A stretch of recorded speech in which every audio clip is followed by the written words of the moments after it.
They never heard the truth because they were too busy shouting their own lies. At dinner, my dad said, "No man wants a woman who earns less." My brother laughed. "A broke woman should stay single." I sat there smiling, my fingers tight around the stem of my wine glass, pretending the words didn't sting. The whole table joined in, forks, clinking voices blending into laughter that tasted like vinegar. I used to wish I could disappear. Now I only wished they would. They didn't know I'd been listening from the edge of their pride for years. They didn't know that while they mocked me for chasing silly dreams, the very stocks they dismissed as gambling were building something none of them could imagine. By the end of that week, my father's boss would call him, and everything would change. It was one of those Sunday dinners my mother insisted on, family time she called it. The house smelled of roast chicken and garlic butter. The long oak table gleamed beneath the light of the chandelier. My father, Frank Collins, sat at the head, as always, posture straight, the kind of man who believed control was proof of worth. My brother Luke sat beside him in a tailored navy suit, even though it was just dinner at home.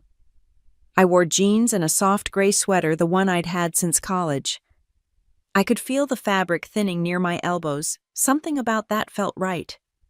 I didn't need new clothes to prove anything anymore. Dad poured himself a glass of wine. "I ran into Mike from church today." He began swirling it slowly. "His daughter's getting married next spring. Found herself a nice guy. Solid job. You know what he said? He's proud because she knows her place, she'll let him lead."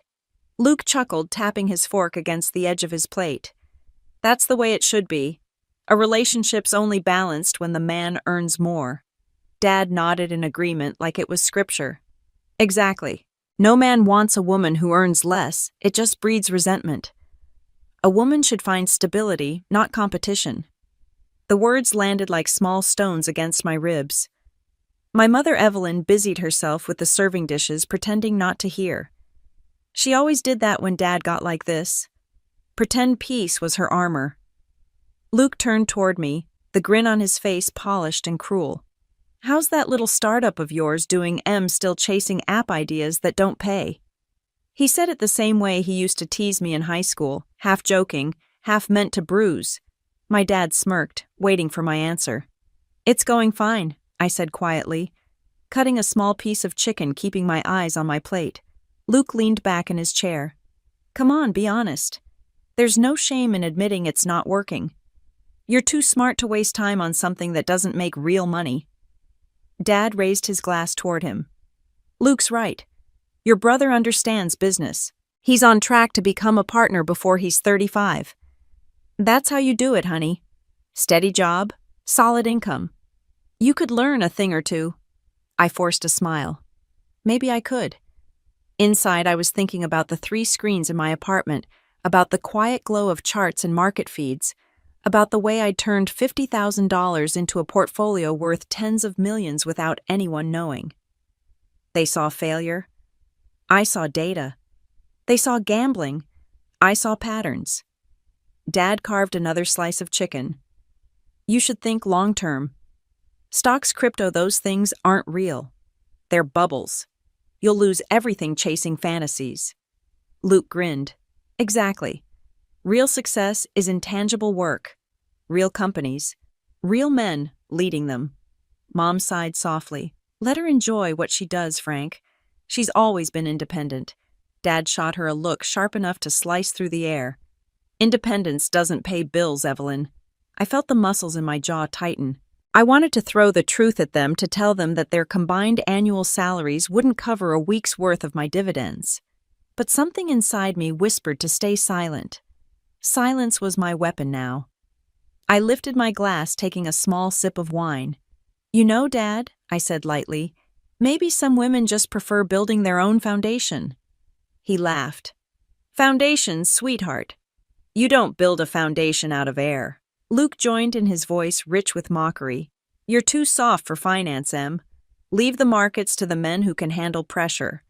I smiled even as my heart pounded. Maybe you're right. Or maybe pressure just builds diamonds. Luke snorted. "Cute line. Dad leaned back amused. You've got spirit, I'll give you that. But spirit doesn't get you far without money. The irony nearly made me laugh. If only he knew. Across the table, my phone buzzed quietly in my lap. I glanced down just long enough to see the notification flash, Market Alert Portfolio up 12%. Today. I pressed the screen dark again before anyone could notice. Mom asked Luke about his promotion, grateful to change the subject. He launched into a speech about mergers, profits, and clients. Dad listened like a proud king hearing about his heir. I sat back watching detached. I'd spent years trying to earn that same look from him. I'd finally stopped needing it. Then Dad said it again, softer this time, but more poisonous. A man provides. A woman supports. That's balance. My throat tightened. I kept my voice steady. And what happens when a woman provides, Dad? He smiled, like it was a foolish question. That's not how the world works, Emma. I nodded slowly. Maybe not your world. The silence that followed stretched long and thin. Forks scraped plates. The clock ticked from the wall. Then Luke laughed it off. Relax, sis. Don't take it personally. But I did. Every word of it. Dad's phone buzzed on the table. He frowned, glanced at the caller ID. It's Mr. Thompson, my boss. Probably about the quarterly report. He silenced it without answering. I noticed the name. My fingers froze for a heartbeat. David Thompson. He didn't know that just last week, Thompson's firm had finalized a private funding deal through my holding company, EC Holdings.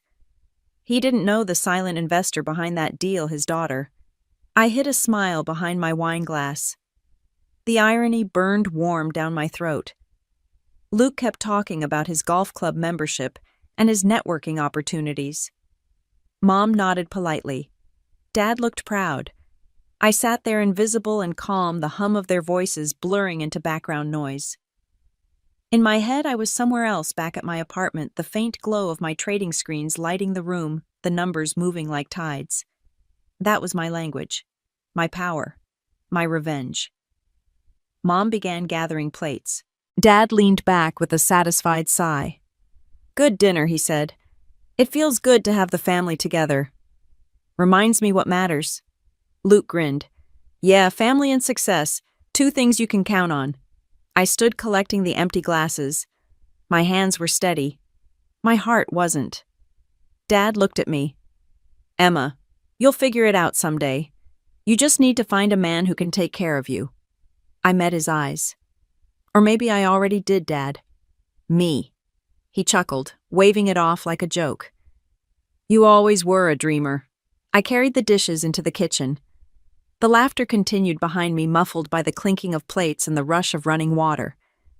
Through the window, the Texas night pressed against the glass, heavy and still. Streetlights reflected off the stainless sink. My own face looked back, calm, deliberate, patient. I thought about all the times they'd called me unrealistic, ungrateful, impossible. Maybe I was. But I was also unstoppable. From the living room came the sound of my father's laughter, blending with Luke's voice, bragging again about his latest deal. I dried my hands on a towel, looked once more at my reflection and whispered, "Laugh while you can." The clock ticked behind me, steady, inevitable. In 1 week, that same phone he silenced tonight would ring again. Only this time, his voice would tremble when he answered. And for the first time in his life, my father would understand what it meant when a woman earned more. People think strength is loud. But mine began in silence the night I lost everything. 3 years ago, I sat in my Dallas apartment, the lights dim, the only glow coming from my laptop screen. The subject line blinked like a pulse termination notice. I stared at it for a full minute before opening it. My company, the startup I'd given 2 years of my life to, was dead. Funding gone, payroll, frozen offices shut. My name was on the final layoff list. Outside, the rain hit the windows in soft, uneven rhythms. Inside, I was falling apart. On the table were a half-drunk cup of coffee, 3 unpaid bills, and a photo of Ethan, my boyfriend back then, smiling with his perfect white teeth. He came over that night. He didn't bring flowers or comfort, just a sigh heavy with pity. Emma, he said, rubbing his temples, you've got to stop chasing things that don't work. Maybe this is a sign to settle down. Get a real job, something stable. I looked at him, heart heavy. You mean something safe? He didn't meet my eyes. Something that makes sense. You're smart, but... His voice trailed off. No man wants to build a future with a broke woman. That was the last thing he said before walking out. The door closed with a click so soft it hurt more than shouting would have. I sat on the floor for hours, surrounded by silence and debt. My phone buzzed with messages I couldn't bear to read. My father had texted earlier. Told you that startup stuff was nonsense. Should have joined a real company. My brother's reply came moments later. Listen to Dad. You're not built for this world. They were right about one thing. I wasn't built for their world. I was building my own. That night I opened my laptop again. I wasn't looking for jobs. I typed how to survive with no money and fell into the black hole of online finance forums. Buried between threads of desperation and scams, I found a post titled, How I Rebuilt My Life Through DeFi and Stocks. The username read Grace L. Something about it drew me in. Grace wrote about losing her company, her marriage, and her home, and how she'd clawed her way back through knowledge. She wrote, Markets are brutal but fair. They don't care about gender, age, or looks. Just numbers. At 2 a.m, I replied to her post. I didn't expect a response. But the next morning, there it was. If you're serious, she wrote, be ready to learn in silence. Power grows best when no one's watching. That was the start of everything. Grace became my invisible mentor. We never met in person, just endless late-night calls, shared spreadsheets, and quiet advice. She taught me the fundamentals of the stock market, the math behind volatility, and the psychology of fear. The market, she said once, isn't about money, it's about emotion. The rich exploit fear, the poor react to it. I asked her why she was helping me. She laughed softly. Because one day, you'll do it for someone else. That's the only revenge worth having. For months, I lived like a ghost. I worked mornings at a coffee shop pouring lattes for people with jobs they hated and spent nights glued to screens full of charts and graphs. I studied until my eyes burned. The learning curve was brutal. I lost the first $500 I invested. Then $1,000. I cried the first time I watched my account hit zero. Grace didn't comfort me. She sent one line, failure is tuition. You just paid for your first lesson. So I paid again and again. Slowly I learned. I learned that greed is louder than logic, that patience is rarer than genius. I learned that the best trades are the ones no one notices. By the 6th month, something shifted. I started seeing patterns, movements that used to look random began to make sense. I caught an early signal in a green energy stock called Solivus. I invested the last $2,000 I had. 3 months later, it tripled. When I told Grace, she didn't congratulate me. She said, good. Now take your profit and disappear. Never trade to prove anything. Trade to build power. Her words stuck. The next year, I lived quietly, methodically. My small wins became bigger. My nights were filled with charts, coffee, and code as I built a system to track stock momentum. I wasn't chasing money anymore. I was building something that could outlast humiliation. When I reached 50,000, I registered a holding company in Delaware, EC Holdings. No one knew it was mine. On paper, it was just another tech investor. In reality, it was me sitting in a cramped apartment surrounded by secondhand monitors and a coffee machine that never stopped buzzing. Grace warned me, the moment you brag, you lose. So I didn't brag. I didn't tell my parents. I didn't tell Luke. When they called, I kept my answer short. I'm doing fine. It was easier than explaining that I now moved money across markets bigger than their companies combined. At Christmas that year, Dad asked if I'd found a new job yet. I said I was consulting. Luke laughed, calling it freelance unemployment. I smiled and poured more wine. Silence was sweeter than defense. Behind that silence, my portfolio crossed the 100 million mark. Grace and I still talked every week. Sometimes she told me stories about the men who'd once laughed at her. They thought I'd die broke, she said. Now they ask for investment tips. Did you forgive them, I asked once. She hesitated. I didn't need to. I outlived their arrogance. I understood exactly what she meant. One rainy Thursday night, I opened my inbox and saw an email titled Partnership Inquiry. The sender's domain made me blink twice. collinsconstructions.com. My father's company. I read the first line: we're seeking private funding for upcoming infrastructure projects. We hear EC Holdings may be interested. For a long moment, I couldn't breathe. I laughed out loud quietly at first, then harder. The irony was too sharp.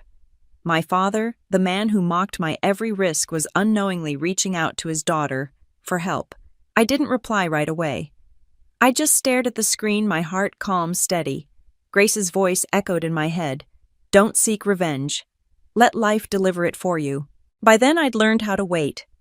I sent a simple message to my assistant the next morning: schedule a preliminary review with Collins Construction. Keep my name off it. Then I closed my laptop, leaned back, and watched the gray Dallas sky outside my window. I wasn't angry anymore. Anger was loud. I didn't need it. The world was finally tilting on its axis, and it wasn't the force of my will that pushed it, but the quiet inevitability of the numbers. That night I walked to a small diner down the street. The waitress smiled when she brought my coffee the same way she did every week. You're always working late, huh? I smiled back. Something like that. She didn't know that between sips of black coffee I was watching trades worth millions moving through the market on my phone. When I stepped outside, the rain had stopped.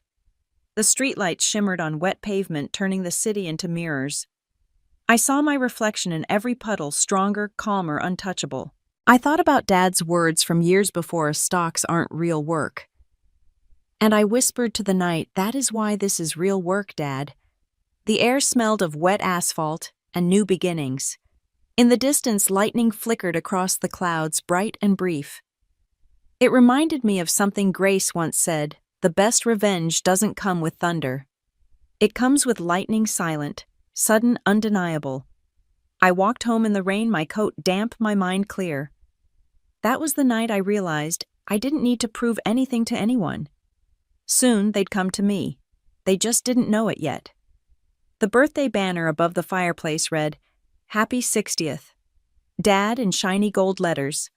My mother loved grand gestures, even when the love beneath them was brittle. The house was full that night.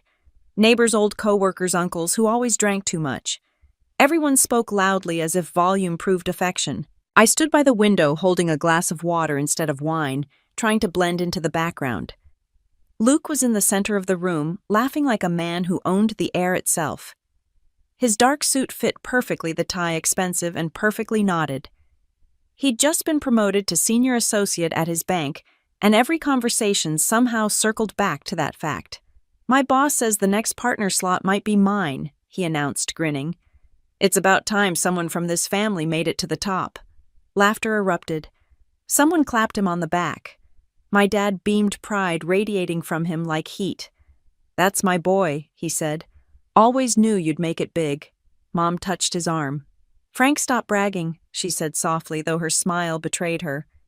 She loved when he bragged about Luke. I sipped my water, feeling invisible. I'd learned long ago that silence was safer than participation. Luke caught my eye from across the room and raised his glass. Hey, Em, he called out. You still doing that little app thing? What's it called again? CoinTrack? I forced a polite smile. Something like that. He laughed. You've got guts, I'll give you that. But seriously, you should join a real firm. I could talk to HR at mine. We could find something for you. Something stable, Dad added, nodding approvingly. Luke could teach you a lot. Yeah, Luke said, smirking. About real business, not those online gambling schemes. Their words slid under my skin like tiny blades. I wanted to tell them I could buy their entire firm with one trade, that their world of real business was built on borrowed money and fragile egos. but I just smiled, the kind of smile that hides both fury and amusement. The crowd shifted toward the dining room, plates clattering as Mom called everyone to the table. The air smelled of rosemary chicken and expensive perfume. I found myself sitting between Luke and Aunt Carol, who spent the first 10 minutes asking if I was seeing anyone serious yet. Luke cut in before I could answer. "She's married to her laptop, Aunt Carol. No man's gonna compete with that." Everyone laughed. I didn't. Dad tapped his wine glass. "Let's make a toast," he said. "To family success and the future." Luke raised his glass, first the star of the show. "To work hard, earn respect, and build something real." The words hung in the air, pointed and deliberate.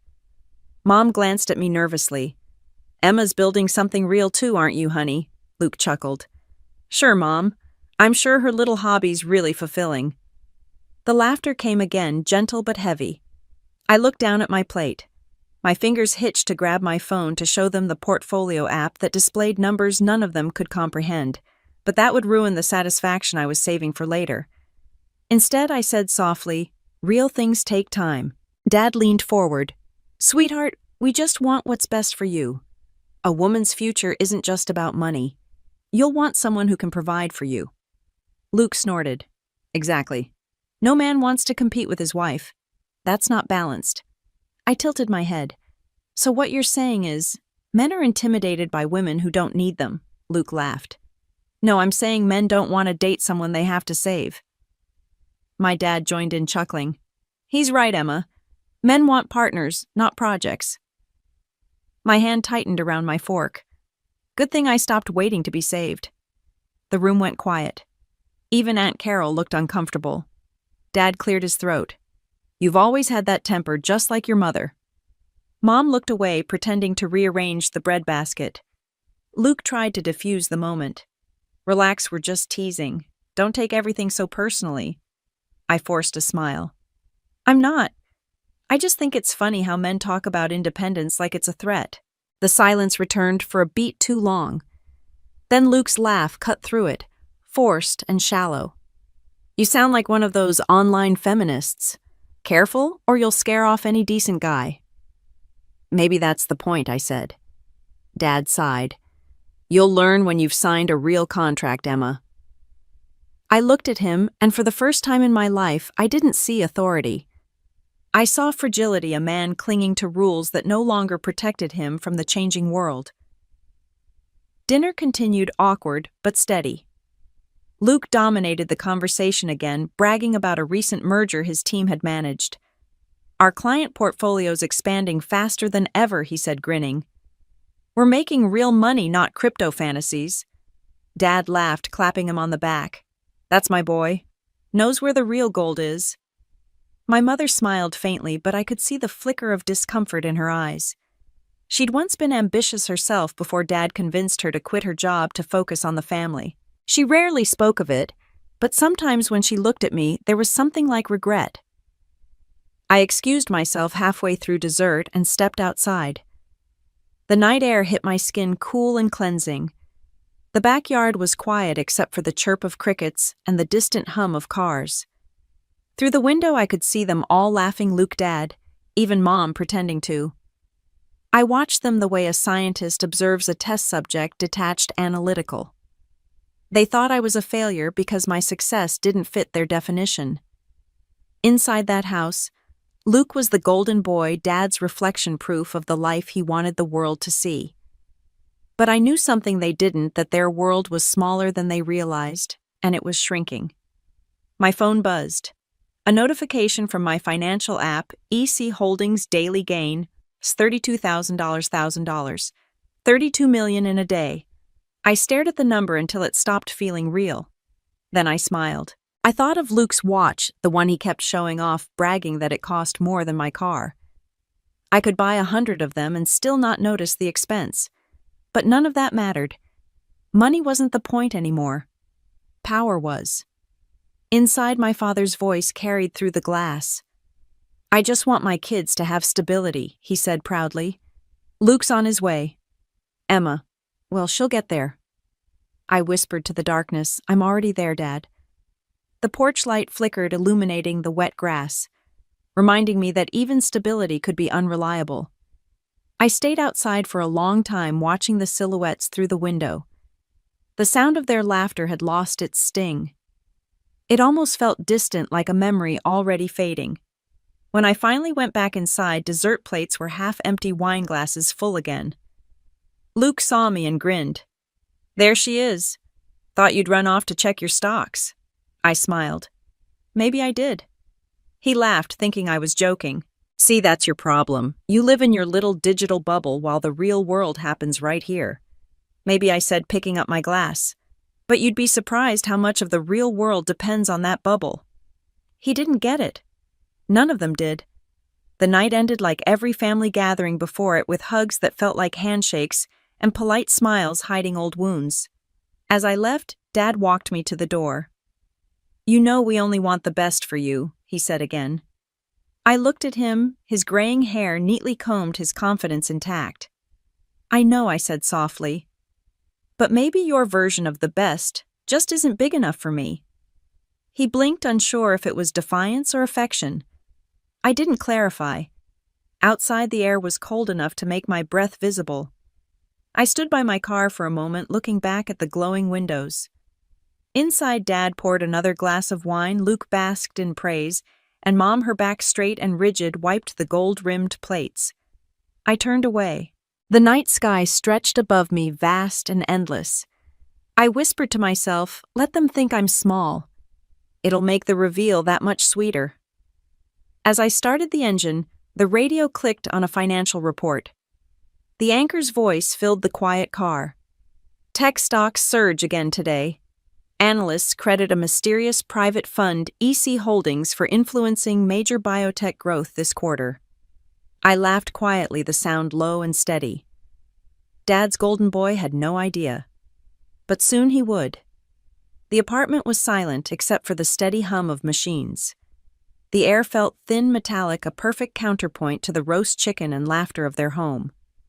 3 monitors glowed against the darkness, lines of red and green shifting like heartbeats.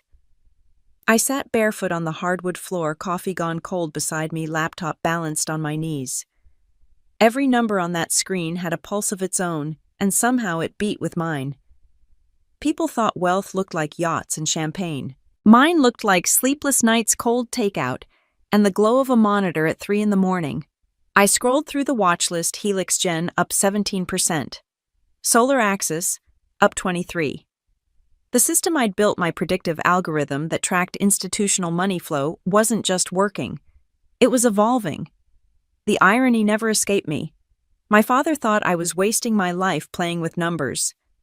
He didn't know those numbers now determined the direction of companies his own firm relied on for contracts. I leaned back, rubbing my eyes. It had been 48 hours since I last slept properly.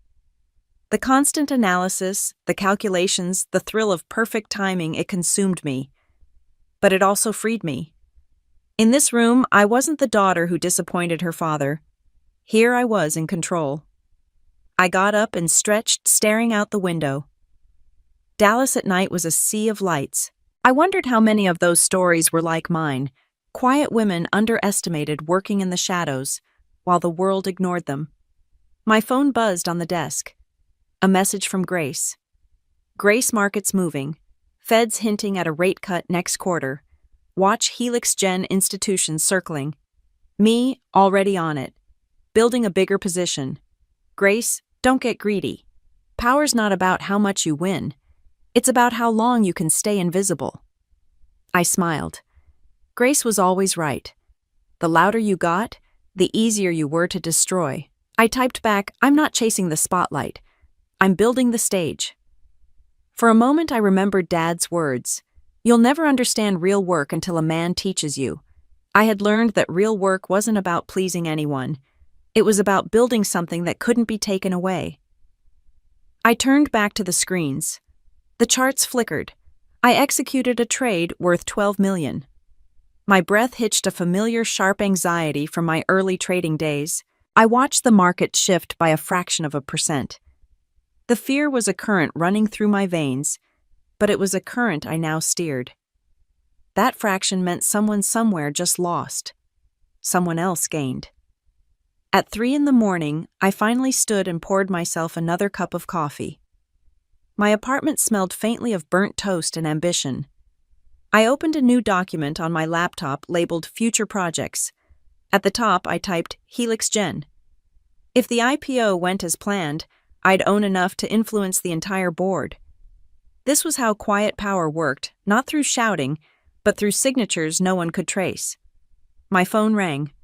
The caller ID made me pause. Luke. I hesitated before answering. Hey, Emma, you up?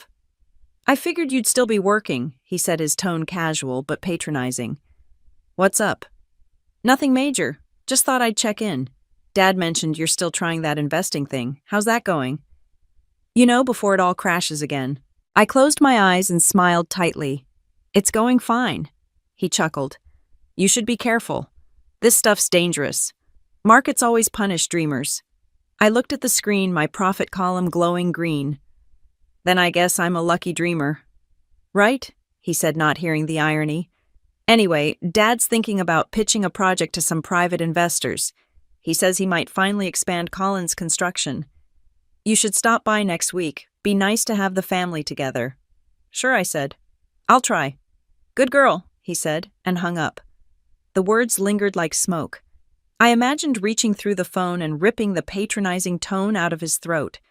Instead, I just looked at my screen. The market at least never called me that. By sunrise, I stood on the balcony, the city stretching below. My phone buzzed again. A news alert, Helix Gen, announces upcoming IPO rumors suggest quiet backing from a mysterious private fund. I laughed under my breath. The timing was perfect. Later that night, back in the apartment, I opened the news again. Luke's firm was listed as one of the underwriters for Helix Gen's IPO. The same brother who mocked me for playing with numbers would soon be working under the numbers I controlled. I sat back watching the lines move on my screen again. My pulse hammered a steady rhythm against the bone of my wrist, a counterpoint to the quiet city. The sleep deprivation made my control feel razor thin, but the adrenaline tasted like absolute power. Here in the dark, the victory was mine alone. I whispered to myself, let them think they're leading. Then I shut off the screens one by one and sat in the dark. The room felt strange without the glow, too quiet, too human. I felt the slow, heavy thud of my own heart, a sound I rarely noticed when the screens were on. But beneath the silence, I could still feel it, the hum of control, the rhythm of inevitability. I whispered one last thought before sleep took me. They think I'm behind, but they're already standing in my shadow. The day my father's company reached out again, I was in the middle of a video call with a group of European investors. My assistant Nora slid a note across my desk without a word. On it, written in her tidy handwriting, Collins Construction urgent funding request. I paused mid-sentence, my mind flicking back to that name. Collins. My name. His name. Excuse me, gentlemen, I said smoothly, muting the call. I'll follow up by email. As soon as the screen went black, I took the note from Nora. Who sent it? A senior representative, she said. Apparently they've been in contact before, but this time they want a full proposal. They're looking for a $30 million bridge loan. Did they mention who owns EC Holdings? She shook her head. No, they just said they'd be honored to work with such a reputable investor. The corner of my mouth curved a brittle, silent thing. Honored. My father had never used that word with me. Set a meeting, I said quietly. But under my alias. No one mentions my name. Yes, ma'am. After she left, I sat there for a moment, staring at the skyline through my office window. It was late afternoon, the Dallas sun turning every glass tower gold. Somewhere my father was probably in a hard hat barking orders, believing he was the one holding everything together. He'd never once asked for help in his life. That he was doing it now meant something was wrong. When the meeting invitation arrived later that night, I opened it without hesitation.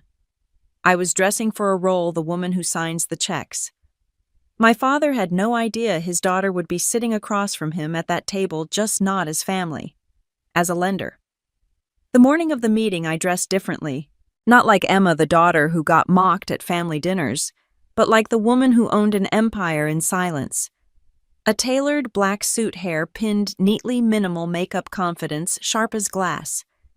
When I arrived, I recognized the building immediately. The polished floors, the faint smell of sawdust from the workshop downstairs, it was the same place I used to visit as a child holding my father's hand. Back then it had seemed enormous. Now it feels smaller.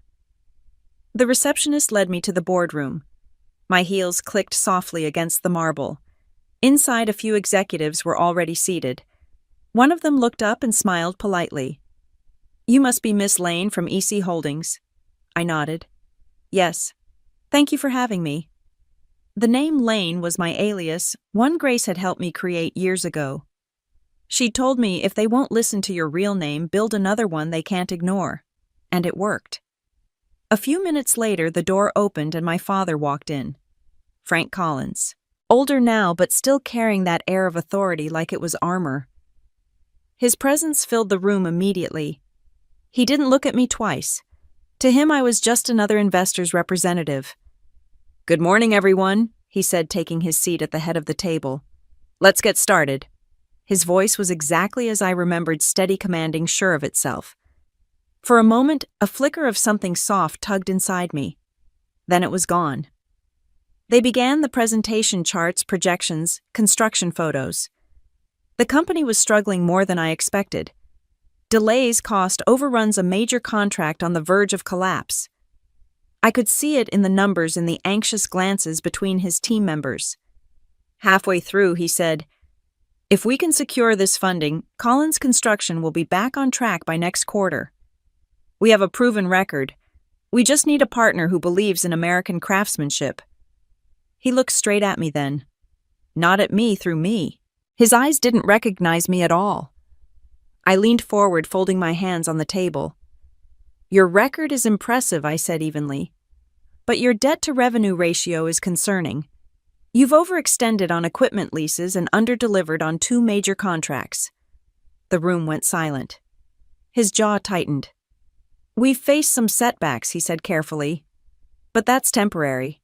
I nodded, flipping through the report. "Temporary setbacks are manageable. Chronic mismanagement isn't." His face hardened. I knew that look. It was the same one he gave me when I challenged him as a teenager. "Excuse me," I didn't blink. "Your financials suggest poor cash flow control and reliance on unstable clients. If you want this loan, we'll need full transparency on your ledgers." He bristled, then tried to smile. "We're a family-run business, Miss Lane. We value privacy." "Then you'll value bankruptcy too," I said calmly. Frank's face went white beneath the tan. He looked down, gripping the edge of the table as if it were the last piece of solid ground. For a moment, I thought he might storm out, but instead, he took a deep breath, his pride visibly cracking. "We'll provide what you need." "Good," I said, closing the folder. "EC Holdings rewards accountability. We're not just investors, Mr. Collins. We're partners. And partners demand honesty." The meeting ended with a few polite handshakes. My father's grip was still firm, still unyielding. "Thank you for your time," he said, looking directly at me now as if trying to read something beneath the surface. "You remind me of someone." I smiled. "I get that a lot." As I walked out, my pulse hammered in my ears. I didn't feel triumph. Not yet. What I felt was inevitability. That night I sat in my office reviewing the updated reports they'd sent. The situation was worse than he'd admitted. 2 projects were on the brink of collapse, one already bleeding money. He'd hidden losses by moving expenses through shell contractors. My father, the man who once lectured me about responsibility, was playing with fire. I forwarded the documents to Grace. Within minutes she called.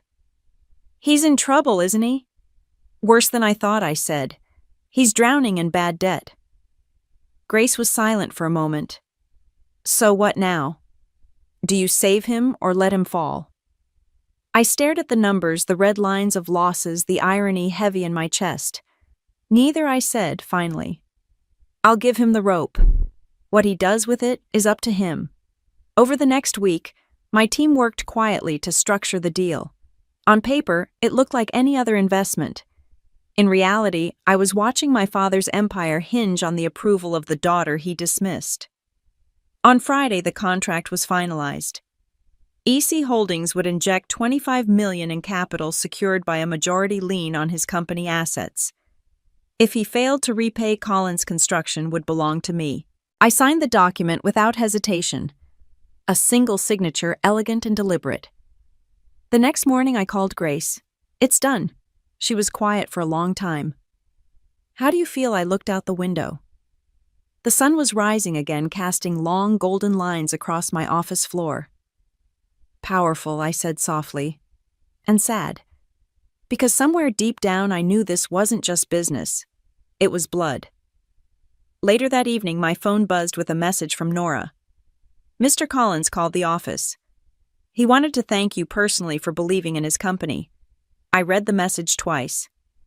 He didn't know he was thanking his own daughter. I turned off my phone and leaned back in my chair, eyes closed. Sometimes revenge didn't shout. Sometimes it whispered through contracts and wire transfers. And sometimes it sounded like your father saying thank you to a stranger who shared your voice. A week after the deal closed, the first storm hit. It started with a phone call from Nora just after dawn. "Emma," she said, voice tight, "Collins Construction missed their first repayment milestone. They're asking for an extension." I stared at my screen, the cursor blinking on an unfinished email. Already, yes. Their cash flow projections were off. It looks like one of their biggest clients pulled out. Which one? Harper Industrial. They were supposed to cover half of Collins's new project. Of course. Harper Industrial, the client my father had bragged about at dinner last Thanksgiving. I could almost hear his voice. "We've got loyal partners. They trust my word." Trust wasn't a currency that paid bills. "Send me the updated financials," I said. "And don't respond to their request yet." When the documents arrived, I opened them carefully. The numbers told a story. My father would never admit delayed payments, over-leveraged contracts, dwindling reserves. The empire he'd spent 30 years building was cracking from the inside like a polished veneer over rotten wood. By the time the sun rose, I was already on my second cup of coffee, staring out at the city. My father's downfall was unfolding like a movie I'd seen coming for years. But watching it didn't feel as satisfying as I'd imagined. It felt inevitable. Grace called later that morning. "I saw the alert," she said. "He's slipping, isn't he?" "He's drowning," I said flatly. She didn't sound surprised. Pride always drowns first. I exhaled slowly. Part of me wants to stop this. The other part wants to let him see what it feels like to fall. Grace's tone softened. "You don't owe him mercy, Emma, but you do owe yourself peace." Peace. The word felt foreign. That afternoon, my father called. For a second, I almost didn't answer, but curiosity or something darker made me swipe the screen. "Emma." His voice was too cheerful, too practiced. "It's been a while. How are you?" I leaned back in my chair. "I'm fine, Dad." You know, keeping busy. We just secured some new contracts. Things are looking up." I could almost hear the lie in his voice. "That's good," I said. "Glad to hear it. Actually," he continued, "I wanted to ask you something. Have you heard of this firm, EC Holdings? They're one of our investors. Great people. They stepped in when we needed it most." I froze, fighting the urge to laugh. "I've heard the name." "Well, I've been trying to get in touch with someone higher up there," he said. "They're strict. Smart too. But I think if I could just talk to the owner directly, I could show them we're worth betting on." My pulse steadied. "Maybe they already know." He chuckled. "Let's hope so. Anyway, how's work?" "Are you still doing those stock things?" "Still doing them," I said. "Good. Stick with it. But remember, don't get too risky. Money's a tool, not a game." "A tool to dismantle you." I thought the coldness spreading. After we hung up, I sat for a long time staring at my reflection in the window. I didn't feel angry anymore, just distant. The revenge that had once burned inside me now felt colder, quieter, like watching frost spread across glass. 2 days later, Nora appeared at my office door again. "You need to see this." She handed me a folder. Inside were photos, unfinished construction sites, idle machinery workers standing around. The projects my father had promised would define his legacy were ghost towns. At the bottom of the folder was a report from our audit team. Collins Construction non-compliance, misuse of funds, potential fraud. Fraud. The word sat heavy in my mind. He's been moving money between shell companies, Nora said softly, to hide losses. My throat tightened. It was the same trick I'd used to protect anonymity, but he was using it to cover desperation. Do we report it? She asked. I closed the folder. Not yet. That night I couldn't sleep. I sat on the couch with the lights off, the city glowing outside. Every time I closed my eyes, I saw him, my father, standing tall, believing he was untouchable. I wondered what would happen when he finally realized who had been holding the other end of the rope. The next morning, I drove to Fort Worth unannounced. The office was quieter than I remembered. A few employees looked up as I walked in, clipboard in hand, pretending to be another auditor. The air smelled of coffee and dust, like a place pretending to stay alive. I found him in his office, pacing behind his desk, sleeves rolled up, phone pressed to his ear. I don't care what it costs, just get it done, he barked, then slammed the phone down. He looked up, startled. Can I help you? Yes, I said calmly. I'm here on behalf of EC Holdings. His shoulders straightened immediately. Oh, right, of course. Please sit. I sat across from him, the same desk I'd once leaned on as a child, coloring while he worked. He smiled politely the way he always did with investors. So what brings you here? I'm here to review the current state of operations, I said, opening my folder. We've received reports of delays and financial irregularities. His face paled. That's exaggerated. We've hit a few bumps, that's all. I slid a page toward him, photos, data, invoices. These aren't bumps, Mr. Collins.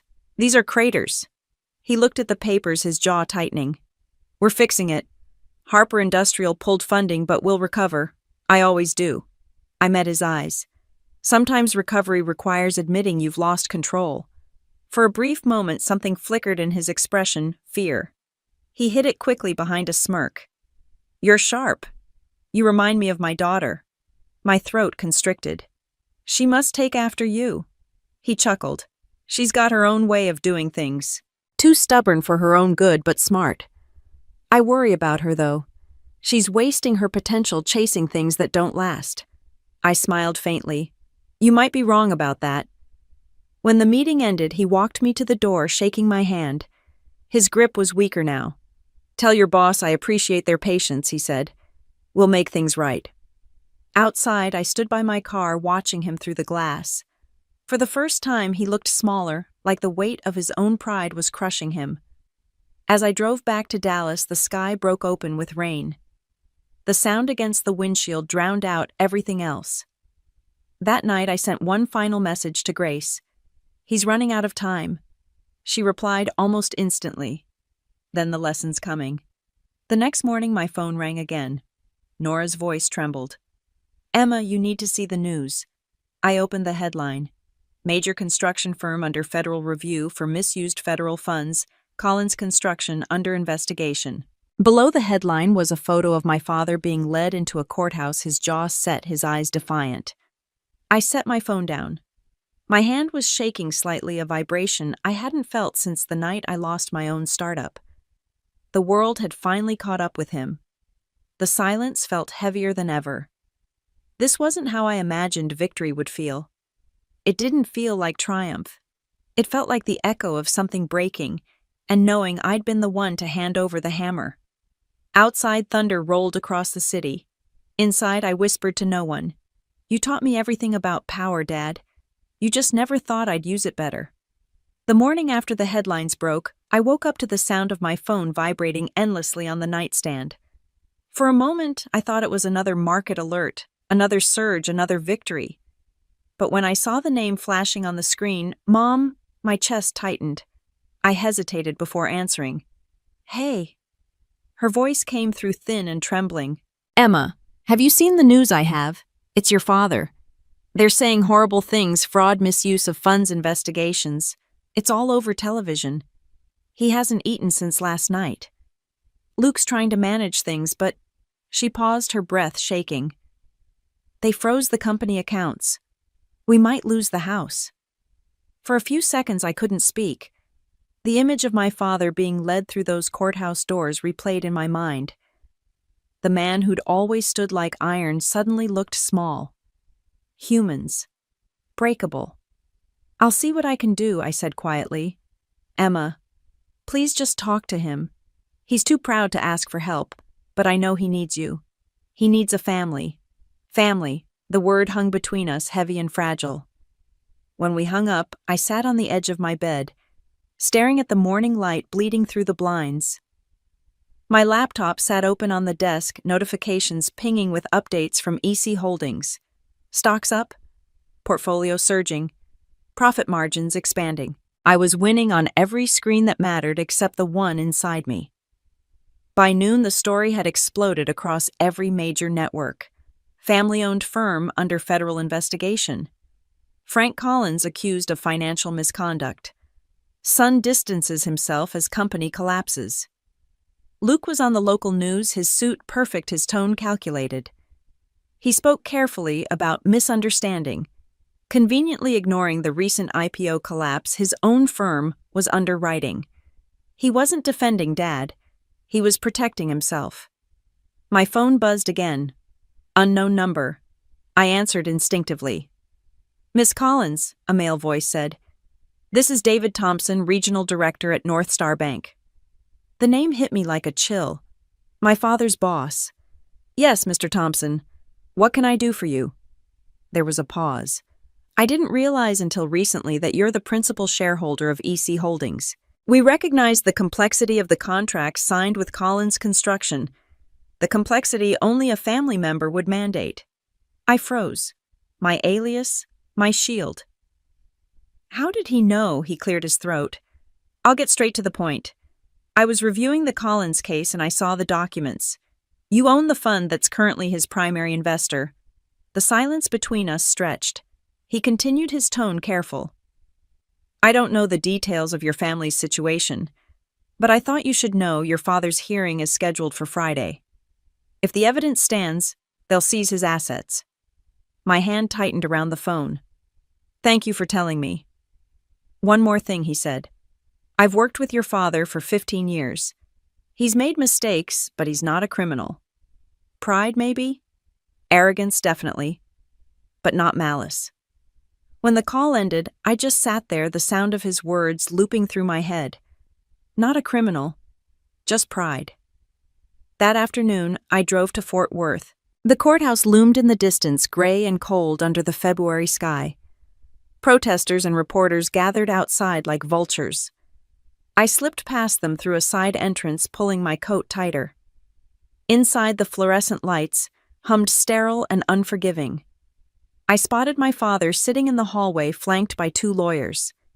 He looked smaller somehow, shoulders hunched, his hair more gray than I remembered. He didn't see me at first. I watched as he rubbed his temples, his jaw tight. When he finally looked up, his eyes met mine, and for a moment the years between us vanished. "Emma," he whispered. I walked toward him slowly. "Hi, Dad." He stood trying to smile. "You shouldn't be here." "Maybe not," I said. "But I am." He exhaled. "It's not what it looks like. They're twisting everything. I just made some bad calls." "I know," I said softly. "I've seen the reports." His brow furrowed. "You've seen them?" How I met his gaze, calm but unflinching. "Because they came across my desk." Confusion crossed his face, followed by realization. His voice cracked. "EC Holdings." I nodded. For a long moment, neither of us spoke. The air felt thick, the truth hanging heavy between us. He sank back into his chair, staring at the floor. "So it was you, all this time?" "Yes." He laughed once, bitter and quiet. "My own daughter. The one I told to give up on dreams." "I didn't do this to hurt you," I said. "I invested to save the company. You were too proud to take a real loan. You insisted on chasing tangible work, Dad. I just let the numbers talk." He looked up, eyes glistening. "You think I don't know that? You think I haven't been punishing myself every day since it started falling apart?" His voice broke, and for the first time in my life, I saw him not as my father, but as a man tired, flawed, frightened. I sat beside him. You could have told me. I didn't want you to see me like this, he whispered. Weak, beaten. I smiled faintly. You never let me see you any other way either. We sat in silence for a while, the echo of footsteps in the hallway filling the space between us. Finally, he said, I'm proud of you, you know, even if it kills me to admit it. I swallowed hard. You don't have to be proud, Dad. Just be honest. He nodded slowly. Maybe honesty's all that's left. When the hearing began, I didn't go inside. I waited outside the courtroom, listening to the muffled voices beyond the door.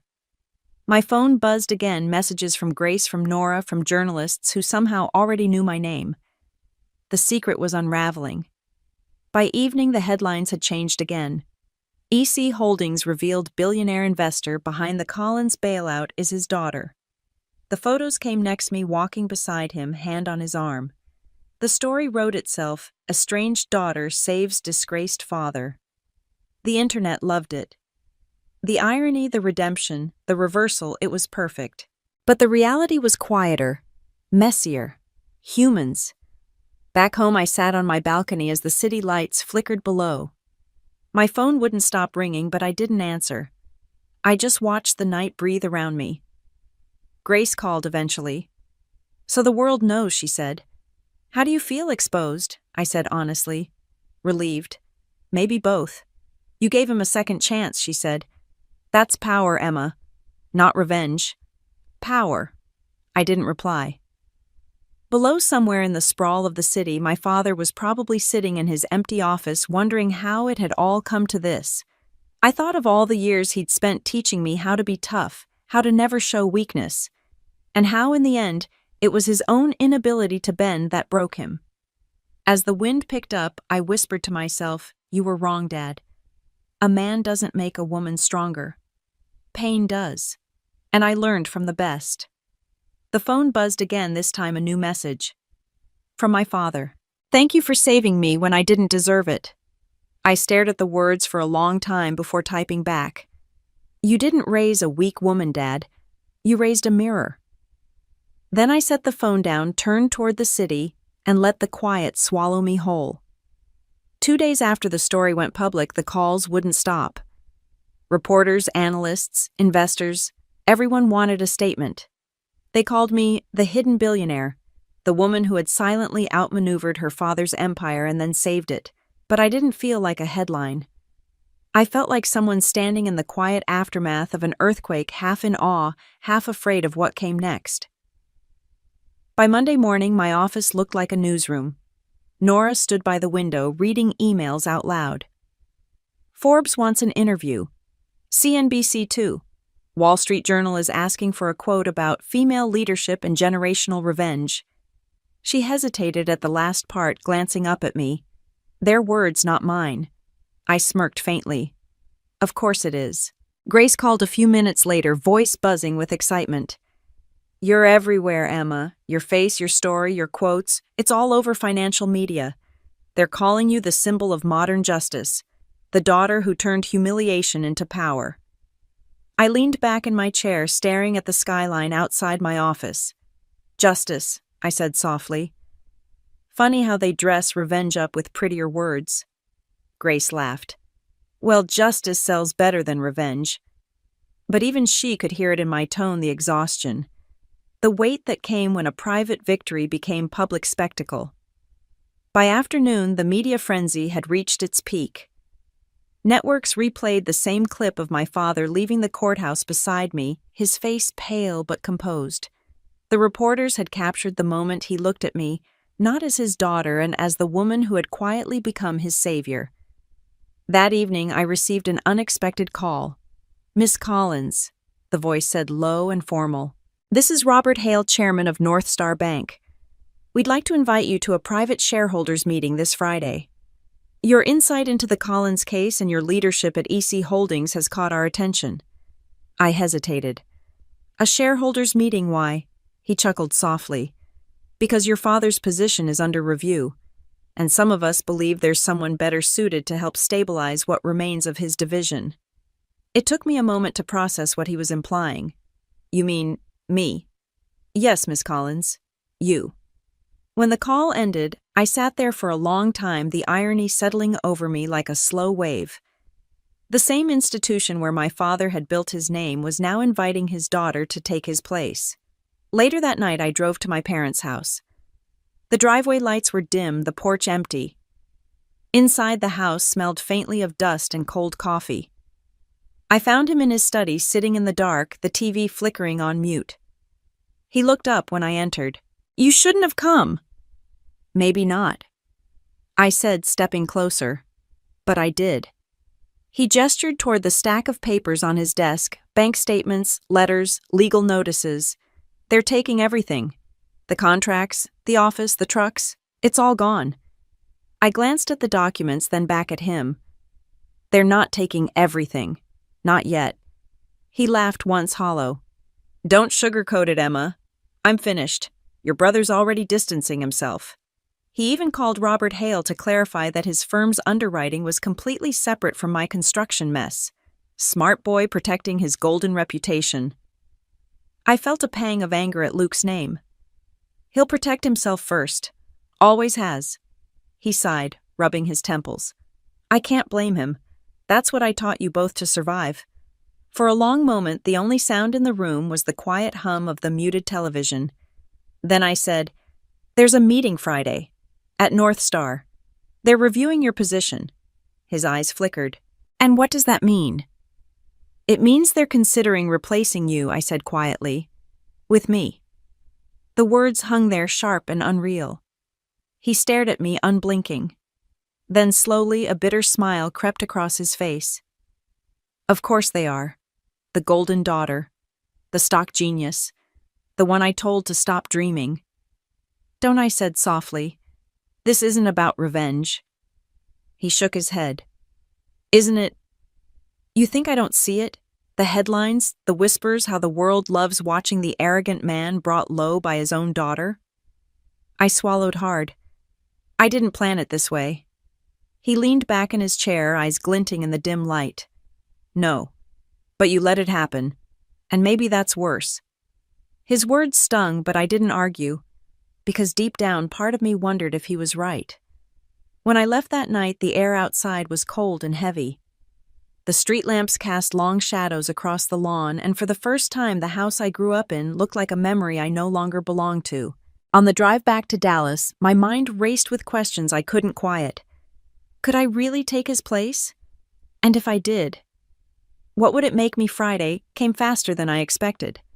The North Star headquarters loomed tall and glassy under the morning sun. I arrived early, every step of my heels echoing through the marble lobby. The boardroom was filled with men in suits, their faces familiar from years of business articles and conferences.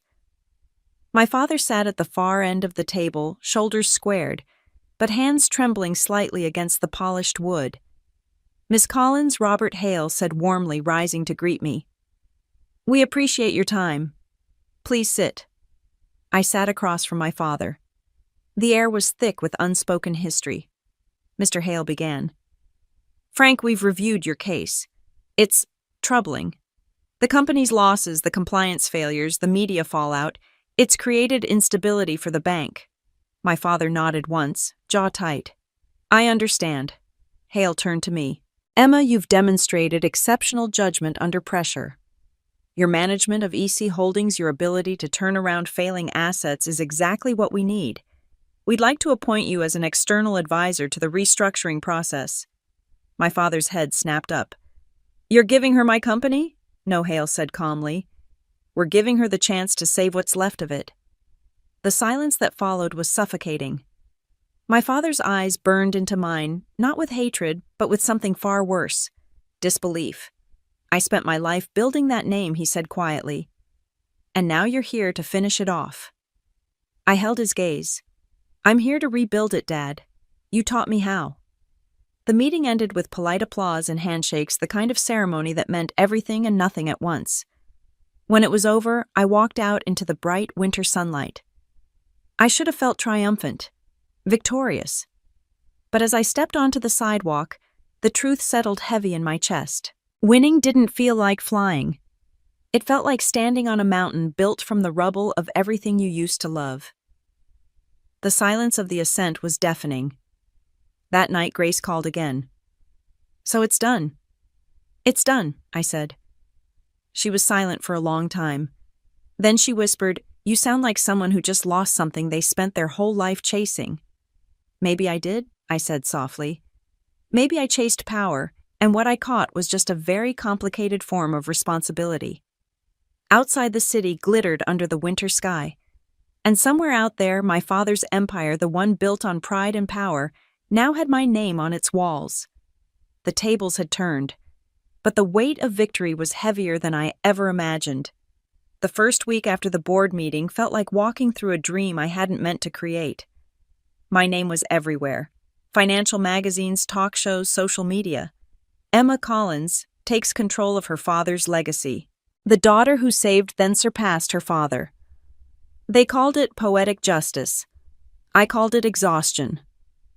Every morning I woke up to a dozen interview requests, and every night I lay awake wondering when I had stopped being a daughter and become a headline.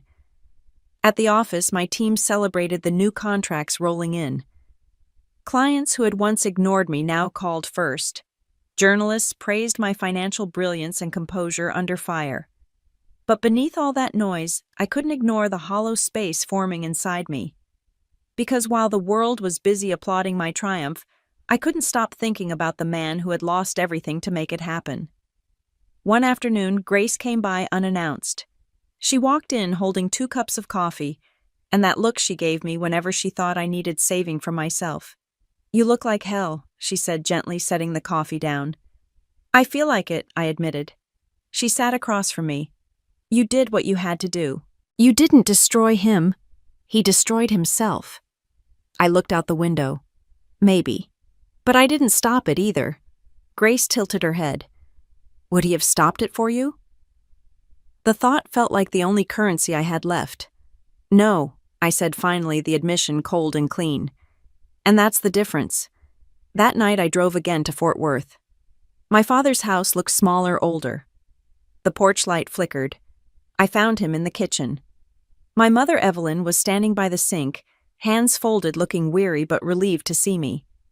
"He hasn't moved from this room all day," she whispered. Then she left the room, giving us the silence we needed. He was sitting at the table, papers spread across it, a half-empty bottle of bourbon beside him. He looked up when I entered. "The prodigal daughter returns," he said dryly. "I brought you something." I set a file on the table. He eyed it warily. "What's this, a restructuring plan?" "For the company. You still own shares.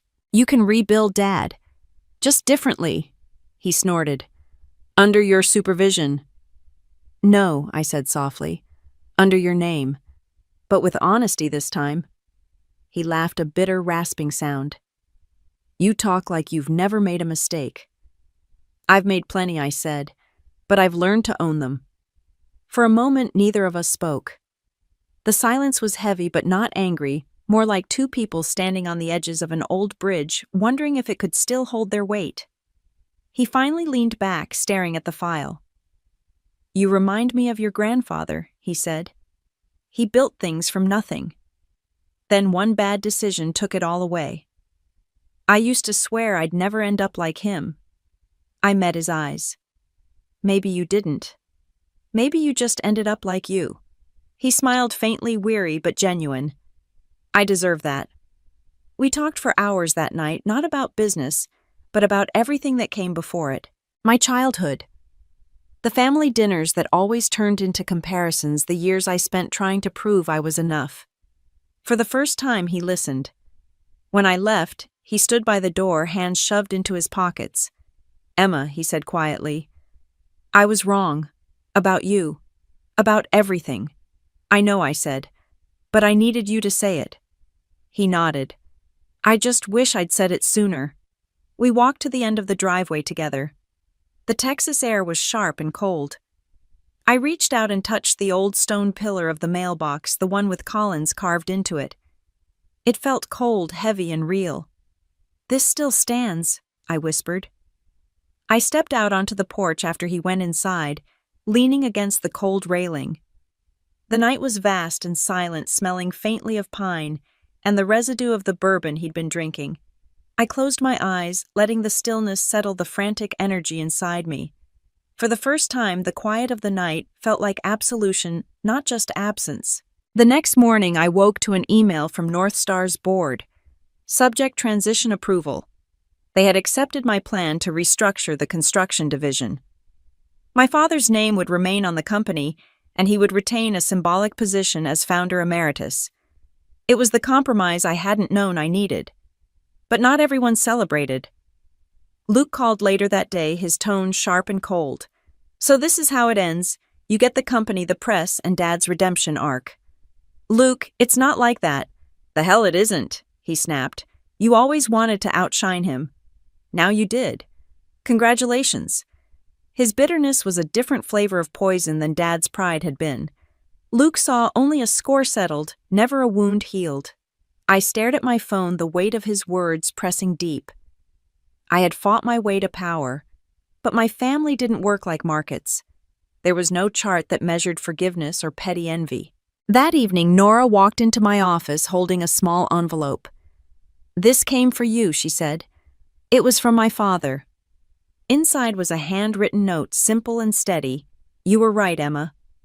Winning means nothing if you lose yourself. Don't let the world tell you who you are. You already know."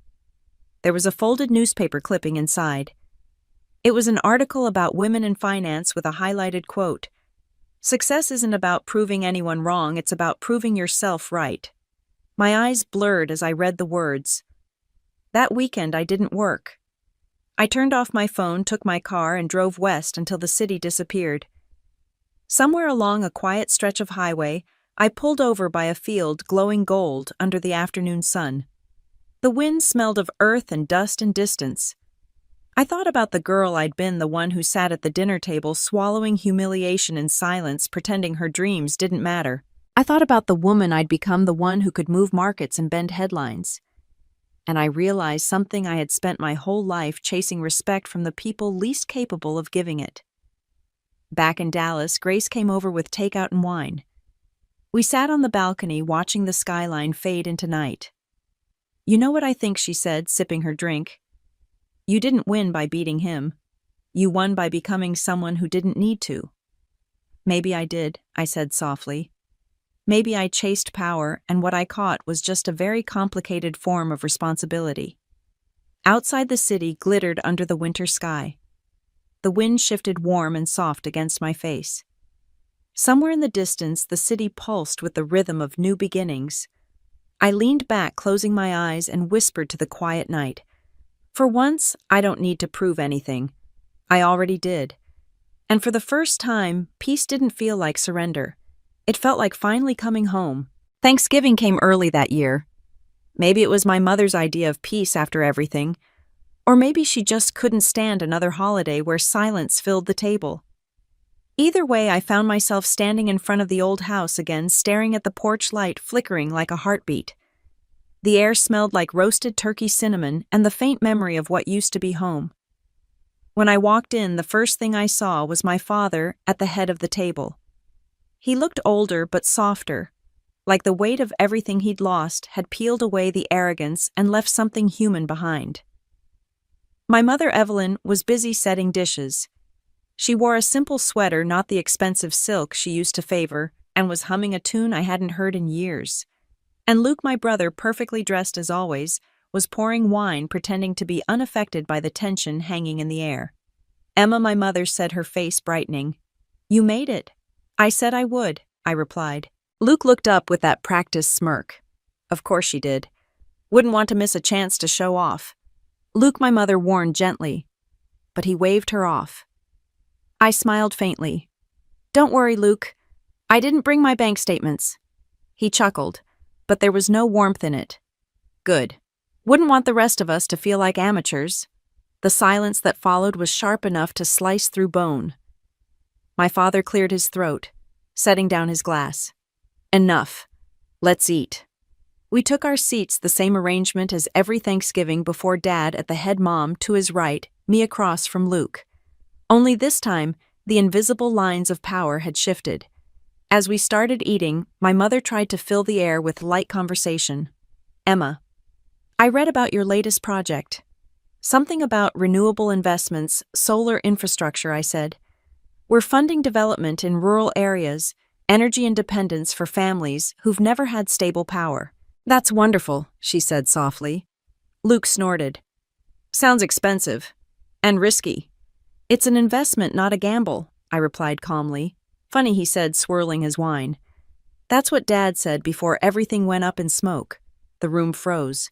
My father didn't look up, but I saw his knuckles tighten around the fork. My mother sighed. Luke, please. He leaned back, eyes cold. What I'm just saying, we're celebrating like none of that happened. Like she didn't take over the family name and parade it around Wall Street like her personal redemption arc. My heart thudded, but my voice stayed even.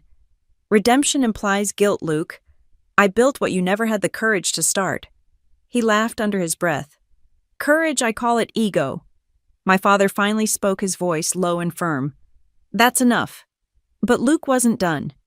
He turned to him. You made her this way. You always said a man should lead, that success is built on strength. Guess what? She proved you wrong, and now you can't stand it. Dad's face flushed, but his voice didn't rise. I'm proud of your sister. The words dropped like stones into the silence. For a moment no one moved. My fork hovered midair. My mother blinked, surprised. Even Luke seemed thrown off balance. You're what he asked. My father looked at me, then his eyes steady. Proud. Of her. For surviving every storm I threw her into. For becoming everything I wasn't brave enough to be. The room went still except for the faint crackle of the fireplace. My mother's hand covered his. Frank, she whispered, but he didn't look away from me.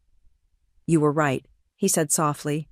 About business, about family, about me. The tightness in my chest loosened just a little. You don't have to say that. Yes, I do. He exhaled, voice rough. I spent half my life trying to make you smaller so I could feel big. But you were never meant to be small. Luke looked between us, disbelief twisting his face. Luke pushed his chair back abruptly, his voice cracking. You both deserve each other. You think your solar panels and your billions make you better. You just bought Dad's love. The door slammed behind him. The echo lingered long after he was gone. No one spoke for a while. My mother wiped her eyes quietly. My father reached for his glass, his hand shaking slightly. I didn't mean for it to end like this, he said finally. I just wanted my children to be strong. You did that, I said. Just not the way you thought. He looked at me for a long moment, then nodded. Maybe that's the only kind of legacy that matters. We ate in silence after that, comfortable this time. The air felt lighter, the walls less haunted. When dessert came, my mother lit a small candle and smiled through tears. You know, this might be the first dinner in years where we didn't end up yelling. I laughed softly. There's still time. Even my father chuckled at that. Later, after the dishes were done and my mother had gone to bed, he and I stepped outside. The air was crisp, the stars sharp and cold above us. He handed me a small box. This was your grandfather's, he said quietly. He left it for me, but I think it belongs to you. I opened it. Inside was an old brass compass, its glass cracked, its needle trembling. He used to say, my father murmured, that no matter how lost you get, the needle always points true north. You just have to be brave enough to follow it. I turned the compass in my hand, the light catching on its worn edges. Maybe I'll keep it on my desk, I said, to remind me where I came from. He smiled faintly. Just don't forget where you're going. I stood on the porch for a while, watching the wind move through the trees. Luke's anger was just noise now. It couldn't touch me because I wasn't selling anything. The money was the tool. The true north was the self-worth I'd built in silence. As I drove home that night, the road glowed with the reflection of streetlights, the compass lying beside me on the seat. For the first time in a long time, I didn't feel the need to win. I just felt steady. When I got home, I placed the compass on my desk right beside my glowing trading monitors. the old brass and the cold glass, my two kinds of truth. I stared at both for a long moment, then whispered into the quiet room, "I finally do." And somewhere deep inside, I knew the next time we sat around that family table, I wouldn't be the one trying to prove anything. I'd just be the one who finally found her true north. A year later, the world looked different. The chaos had faded, the headlines had softened, and my name, once splashed across every business page, was now a quiet footnote in the back of success stories. And I preferred it that way. I woke up in my home overlooking the Pacific Ocean, the kind of view that made every mistake feel like part of the plan. The sound of the waves against the rocks below was steady and familiar, like breathing. I made coffee, opened my laptop, and smiled at the flood of messages from my foundation's team. We had just funded our 100th scholarship for women studying finance. A full-circle moment. The girl who had once been told no man wanted a woman who earned less was now helping other women earn more and never have to hear that sentence again. As I sipped my coffee, my phone buzzed. A message from Grace. "They're replaying your old CNBC interview. You were fierce." I texted back, "That girl was angry. This one's just grateful." I spent the morning reviewing proposals for a new project, clean energy startups led by single mothers. It was the kind of work that didn't make headlines but changed lives in quiet, lasting ways. When I finally closed my laptop, I looked at the small brass compass on my desk, the one my father had given me that Thanksgiving night. Its cracked glass caught the light, and for a moment I could almost hear his voice. He is doing better now. Not rich again, content. After losing everything, he'd found something simpler, teaching construction safety at a community college. Every now and then, he'd call to tell me about his students, about how proud he was when one of them landed a job. Mom and I talked more often, too. She'd softened over time, no longer measuring worth in titles or incomes. She came to visit that spring, sitting on my porch for hours watching the ocean, her eyes full of things she never said aloud.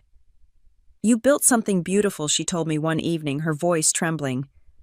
"Not just the house, Emma. Your life." I didn't answer right away. Instead, I looked at her and smiled. I had a lot to unlearn first. After she left, I spent nights walking along the beach thinking about how strange time was, how it bends and heals, how it turns anger into understanding if you let it. One night, under a sky so clear it looked endless, I received a call from Luke. It had been almost 6 months since we'd spoken. His voice was hesitant, softer than I remembered. "Hey, sis." I froze, then smiled faintly. "Hey.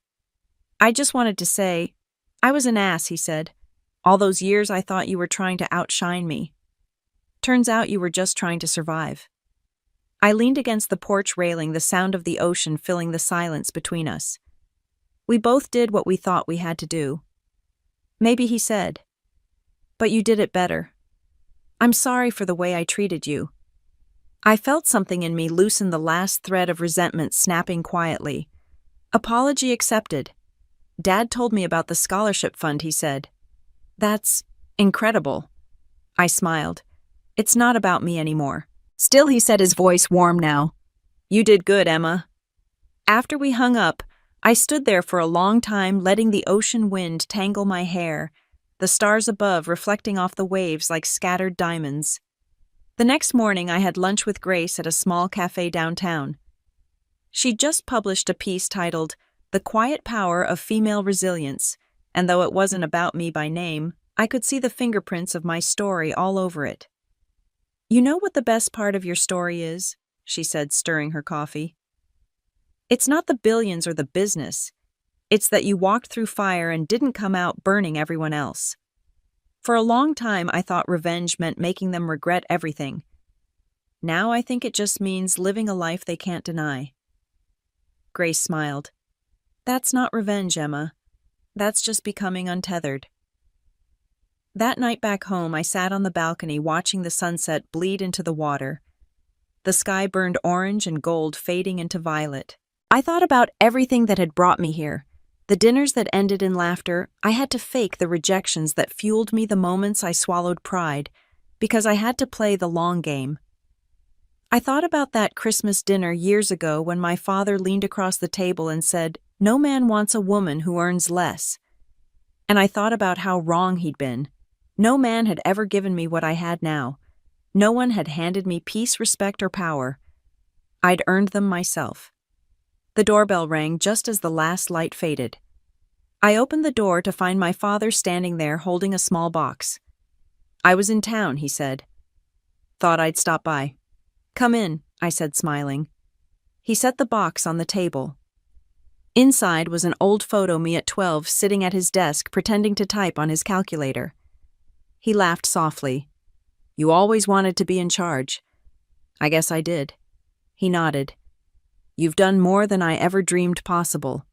But I want you to know something, Emma. You didn't prove me wrong, you taught me what right actually looks like." My throat tightened. "Thank you."